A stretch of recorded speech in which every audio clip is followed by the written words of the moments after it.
ચાલો વિદ્યાર્થી મિત્રો નમસ્કાર। આજે આપણે ધોરણ 6 વિષય સામાજિક વિજ્ઞાન પાઠ 7 ગુપ્ત યુગ અને અન્ય શાસકો એના વિશેની સમજૂતી મેળવીએ છીએ। તો આપણે ક્યાં સુધીની સમજૂતી મેળવી હતી? તો કે કુમારગુપ્તનો પુત્ર સ્કંદગુપ્ત ત્યાં સુધી આપણે સમજૂતી મેળવી હતી। આગળની સમજૂતી મેળવીએ। ગુપ્ત યુગની શાસન વ્યવસ્થા।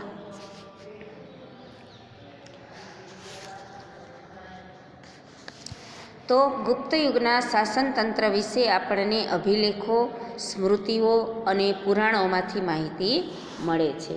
તે પ્રમાણે શાસનતંત્ર કેન્દ્રીય, પ્રાંતીય અને સ્થાનિક એમ 3 વિભાગોમાં વહેંચાયેલું હતું। તો આપણે પહેલું જોઈએ કેન્દ્રીય વહીવટી તંત્ર। ગુપ્ત શાસનતંત્રમાં સમ્રાટ વહીવટતંત્રના કેન્દ્ર સ્થાને હતા। તેઓ મહારાજા ધીરાજ, પરમ ભાગવત જેવા બિરુદો ધરાવતા હતા। આ કેન્દ્રીય વહીવટ છે। વહીવટી તંત્રમાં મુખ્ય સેનાપતિ, મહાબલાધિકૃત, વિદેશ મંત્રી, મહાસંધિ વિગ્રહક, મહેલો અને દ્વારોના રક્ષકોના વડા મહાપ્રતિહાર કહેવાતા હતા। મહાઅશ્વપતિ એ ઘોડેસવાર સેનાના વડા અને મહાપિલ્લુપતિ એ હાથીની સેનાના વડા હતા। રાજ્યના દસ્તાવેજો સાચવવા માટે પુસ્તપાલની નિમણૂક કરવામાં આવી હતી, એટલે એ લખાણ સાચવી રાખવામાં આવતું। બીજો વહીવટી એકમ છે એ પ્રાંતીય। પ્રાંતના વડા તરીકે મોટે ભાગે રાજકુમારોને મૂકવામાં આવતા હતા। કુમાર, અમાત્ય અને આયુક્ત પ્રાંતમાં મુખ્ય ભૂમિકા ભજવતા, એટલે કે નક્કી કરેલો ભાગ છે એમાં રાજકુમારો છે એ વહીવટ ચલાવતા હતા। પ્રાંતને ભુક્તિ કહેવામાં આવતું, જેના વડા પ્રાદેશિક હતા। પ્રાંતને જિલ્લામાં વહેંચવામાં આવતું અને જિલ્લાને વિષય કહેવામાં આવતો હતો। કેટલાક નગરો અને રાજધાની પાટલીપુત્રમાં મ્યુનિસિપાલિટી જેવી વહીવટી વ્યવસ્થા દેખાય છે। અત્યારે જે વહીવટી વ્યવસ્થા છે એ સમયમાં પણ એવી હતી। નગર શ્રેષ્ઠી એટલે કે કાયસ્થ, મુખ્ય કારીગર અને મુખ્ય વેપારી એમ 4 વર્ચસ્વ જોવા મળે છે। તો આ તો પ્રાંતીય। હવે છે સ્થાનિક વહીવટી તંત્ર। ગ્રામ કક્ષાએ સમિતિ બનાવવામાં આવતી, જેમાં વડીલો, ગામના મુખી અને અગત્યના વયસ્ક નાગરિકોનો સમાવેશ કરવામાં આવતો હતો। આ 3 ક્ષેત્રે વહીવટ હતું। હવે છે ગુપ્ત યુગની આર્થિક સ્થિતિ। ગુપ્ત યુગ આર્થિક પરિસ્થિતિમાં ભારતનો સુવર્ણ યુગ હતો। ખેતી, આંતરિક વેપાર અને આંતરરાષ્ટ્રીય વેપાર ખૂબ જ વિકસ્યો હતો। વિશિષ્ટ ખેત પદ્ધતિઓમાં વાર્ષિક, ત્રિવાર્ષિક અને પંચવાર્ષિક ખેત પદ્ધતિઓ જોવા મળે છે। ઉત્તર ભારતમાં ઘઉં, ચોખા, ગાંધારમાં શેરડી, કાશ્મીરમાં દ્રાક્ષ અને કેસર તથા કામરૂપમાં નાળિયેર થતા હતા। આ સિવાય બંગાળમાં પુષ્કળ પ્રમાણમાં ચોખા, ગુજરાત અને સિંધમાં કપાસનો પાક અને બંગાળમાં રેશમનું ઉત્પાદન થતું હતું। દક્ષિણ ભારતમાં મરી મસાલા, રેશમ અને કપાસનો વેપાર થતો હતો। રાજા કુલ ઉત્પાદનનો 6ઠ્ઠો ભાગ કર તરીકે લેતા હતા। જેટલું ઉત્પાદન થાય એના 6 ભાગ પાડવાના અને 6ઠ્ઠો ભાગ રાજાને આપી દેવાનો।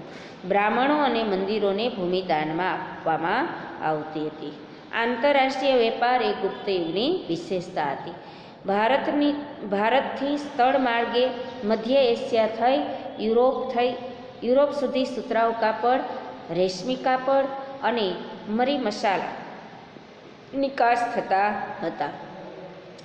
તો ખંભાતમાં ભરૂચ, સોપારા અને તામ્રલિપ્તિ જેવા આંતરરાષ્ટ્રીય બંદરોના માધ્યમથી વિશ્વના પૂર્વ અને પશ્ચિમ ભાગમાં સુતરાઉ કાપડ, રેશમી કાપડ, મસાલા, તેજાના, ઇમારતી લાકડાની નિકાસ થતી, જ્યારે સોનું, ચાંદી અને અન્ય ચીજોની આયાત કરવામાં આવતી હતી.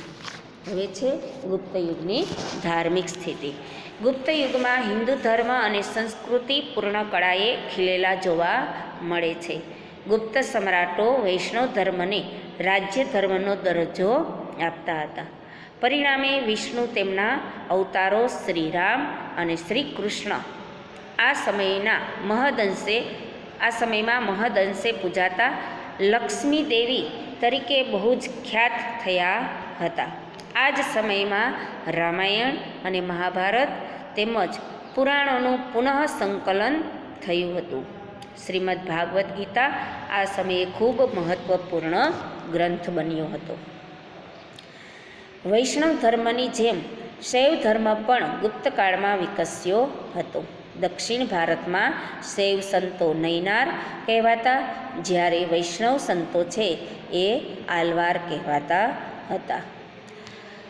મહિષાસુર મર્દિની એટલે કે દુર્ગાની પૂજા પણ પ્રચલિત થઈ હતી. સૂર્ય અને કાર્તિકેયની પૂજા પણ પ્રચલિત હતી. ગુપ્ત યુગમાં બૌદ્ધ ધર્મ અને જૈન ધર્મનો પણ વિકાસ થયો હતો.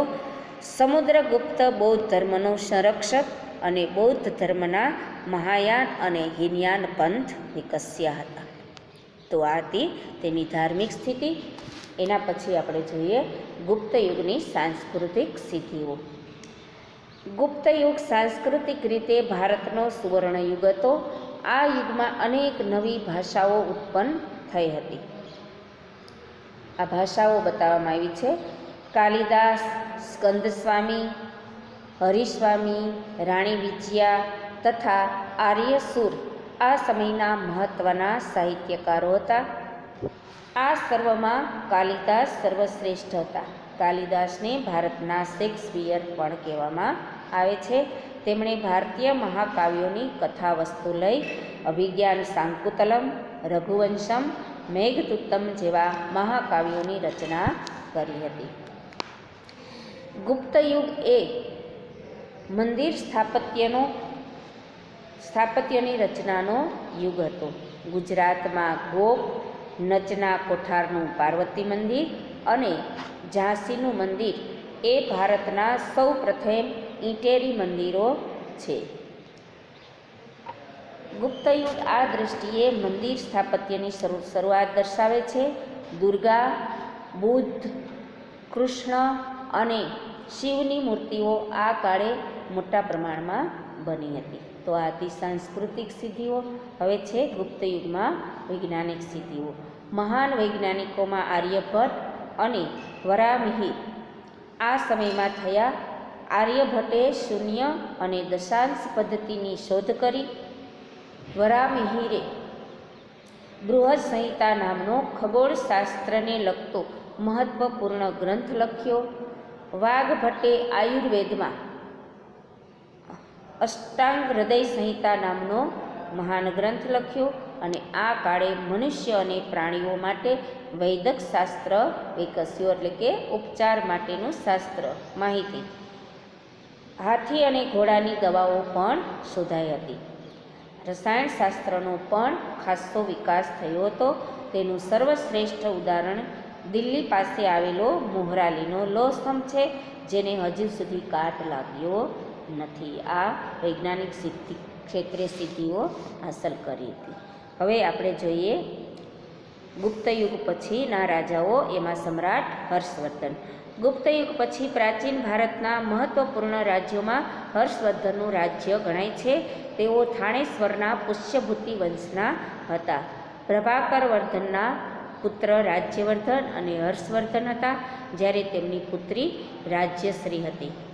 રાજ્યશ્રી કનોજના રાજા ધ્રુવ વર્માને પરણી હતી.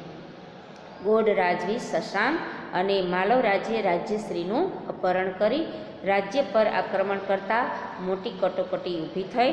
રાજ્યવર્ધનનું મૃત્યુ પોતાની બહેન રાજ્યશ્રીને બચાવવા જતાં થયું.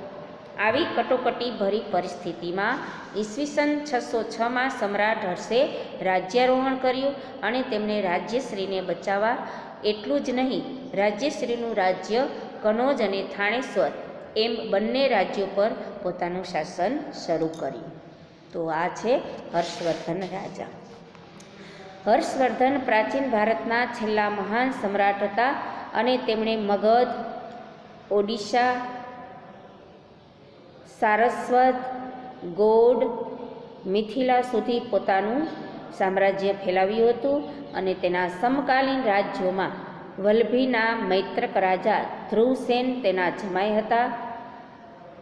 દખ્ખણમાં પુલકેશી બીજો સૌથી શક્તિશાળી રાજા હતો. હર્ષવર્ધન અને પુલકેશી વચ્ચે થયેલા નર્મદાના યુદ્ધમાં સમ્રાટ હર્ષનો પરાજય થયો અને હર્ષે મોટે ભાગે નર્મદાથી ઉત્તરના શક્તિશાળી રાજા ગણાતા હતા. સમ્રાટ હર્ષનું સાંસ્કૃતિક પ્રદાન બહુ જ અગત્યનું હતું. તેના સમયમાં મહાન ચીની મુસાફર યાત્રી યુએન સ્વાંગ ભારત આવ્યા હતા અને તેમના રાજ દરબારમાં રહ્યા હતા. હર્ષ શૈવ ભક્ત હતા અને પછીથી બૌદ્ધ ધર્મના મહાન અનુયાયી બન્યા હતા. પહેલાં શિવ શંકર ભગવાનને માનતા, ત્યાર પછી બૌદ્ધ ધર્મ અપનાવ્યો. તેણે કનોજમાં યુએન સ્વાંગના અધ્યક્ષપદે એક ધર્મ પરિષદનું આયોજન કર્યું હતું અને બુદ્ધની પ્રતિમાને હાથીની અંબાડી પર મૂકી તેની પૂજા કરાવી સ્થાપિત કરી હતી. મહાયાન અને હિનયાન સંપ્રદાયો વિશે આ પરિષદમાં ગોષ્ઠી યોજાઈ હતી, એટલે કે ચર્ચા કરવામાં આવી હતી. સમ્રાટ હર્ષ સાહિત્ય, કલા અને વિદ્યા પ્રત્યે અનુરાગ રાખતો હતો, એટલે કે પ્રેમ ધરાવતો હતો.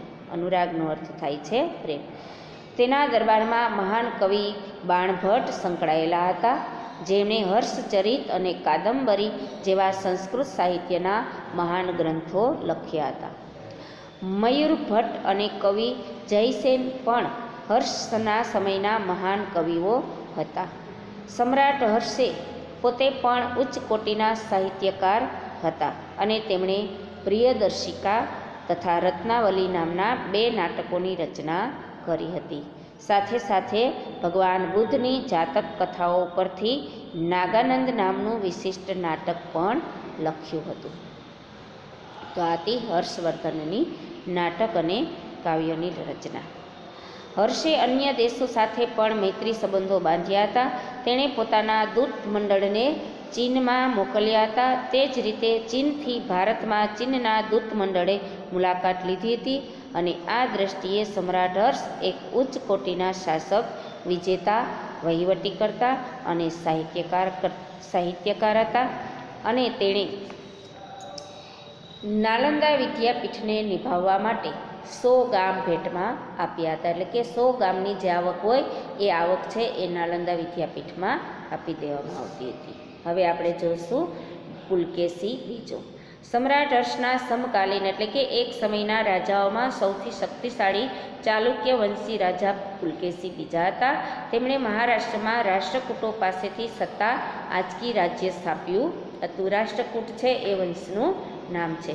પુલકેશી બીજાએ 40 વર્ષ જેટલા લાંબા સમય સુધી શાસન કર્યું હતું અને તેણે સમ્રાટ હર્ષને પણ હરાવ્યા હતા.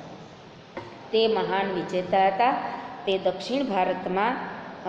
તેણે દક્ષિણ ભારતના કદંબો, મહેશ્વરના ગંગો, કોકણના મૌર્યોને હરાવી અને દક્ષિણ પથના સ્વામીનું બિરુદ ધારણ કર્યું હતું. લાટ, માલવ અને ગુર્જરોને પણ તેણે હરાવ્યા હતા. કર્ણાટક, મહારાષ્ટ્ર અને કોકણ એ સમગ્ર વિસ્તારનો તે સ્વામી હતો. હર્ષની જેમ તેણે પણ અન્ય દેશો સાથે સંબંધો વિકસાવ્યા હતા. ઈરાનમાં પોતાના એક રાજદૂતને મોકલ્યો હતો અને ઈરાનના શહેનશાહ ખુસરો બીજા તેના મિત્ર હતા. હવે છે અન્ય રાજ્ય. આ સમયે અન્ય રાજ્યોમાં કાંચીના પલ્લવો, રાજસ્થાનના ગુર્જર પ્રતિહારો, વલ્લભીના મૈત્રકો, દક્ષિણ ગુજરાતમાં ગુર્જરો, કાશ્મીરમાં કર્કટકો વગેરેનો સમાવેશ થાય છે, જેમાં કાંચીના પલ્લવો સ્થાપત્ય અને કલાને લીધે પ્રખ્યાત થયા હતા. તેમણે બ્રહ્મા, વિષ્ણુ, મહેશની અનેક મૂર્તિઓ, શિલાઓમાં કંડારી મંદિરો બનાવ્યા હતા. મહાબલિપુરમના સમુદ્ર તટે રથ મંદિર બંધાવનાર પલ્લવોએ ભારતની સાંસ્કૃતિક સમૃદ્ધિમાં વધારો કર્યો છે. કાંજીવરમમાં તેમણે બંધાવેલું કૈલાસનાથ મંદિર તે સમયનું સૌથી શ્રેષ્ઠ મંદિર ગણાય છે. તો આ હતો આપણો પાઠ અહીંયા પૂર્ણ થાય છે. નમસ્કાર.